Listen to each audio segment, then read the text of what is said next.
Hi friends, తెలుగింటి కమ్మనైన రోజుల care of address Telugu tasty dishes కి స్వాగతం. ఈ రోజు పుల్లగా లొట్టలేసుకుంటూ తినే కమ్మటి గోంగూర రొయ్యల ఎగురు ఎలా చేయాలో చూద్దాం. ముందు బజారుకు పోయి రొయ్యలు తెచ్చుకోవాలా.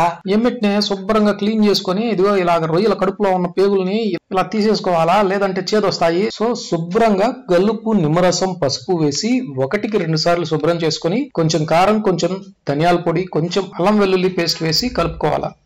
ఏంటి ఉప్పు వేయలేదని చూస్తున్నారా? ఆల్రెడీ ఉప్పు, నిమ్మకాయ రసం వేసి కడిగాం కదా, సో ఆల్రెడీ రొయ్యలకు పట్టి ఉంటుంది.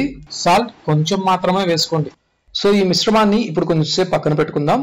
ఇప్పుడు గోంగూర ఆకులను గిల్లుకొని శుభ్రంగా కడుక్కొని స్టవ్ పైన పాన్ పెట్టి 3 పచ్చిమిర్చిని విరిచిన ముక్కలు, గిల్లుకున్న గోంగూర ఆకు వేసి 2 టమాటాలను కట్ చేసిన ముక్కలు వేసి కొంచెం నీళ్లు పోసి ఈ విధంగా మగ్గించుకొని చల్లార్చి మిక్సీ గిన్నెలోకి తీసుకొని పేస్ట్ చేసి పక్కన పెట్టుకోవాలి.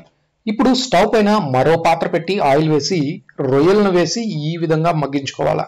ఇప్పుడు స్టవ్ పైన మరో పాత్ర పెట్టి ఆయిల్ వేసి సన్నగా తరిగిన 2 ఎర్రగడ్డ ముక్కలను వేసి గోల్డెన్ బ్రౌనిష్ కలర్ వచ్చే వరకు వేపుకొని అల్లం వెల్లుల్లి పేస్ట్ వేసి కలుపుకోవాలా. కొంచెం పసుపు, కారం, ధనియా పొడి వేసి కలిపి రొయ్యలను వేసి 1 మినిట్ మగ్గాక గోంగూర పేస్ట్ వేసి కలపాలా. ఇక్కడ బాగా పులుపు కావాలి అంటే కొంచెం గోంగూర పేస్ట్ ఎక్కువ వేసుకోండి, లేదంటే మీకు తగినంత వేసుకోండి. ఇప్పుడు కొంచెం నీళ్లు పోసి ఇప్పుడు సాల్ట్ సరిపోతుందో లేదో ఒకసారి చెక్ చేసుకుని ఆయిల్ పైకి తేలే వరకు ఉడికించుకొని గరం మసాలా వేసి కలుపుకొని సర్వ్ చేసుకోండి.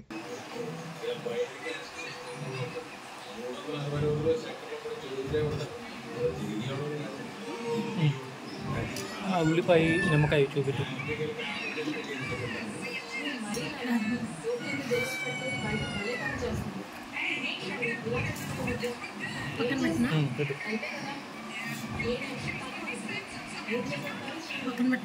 కొంచెం చాలు.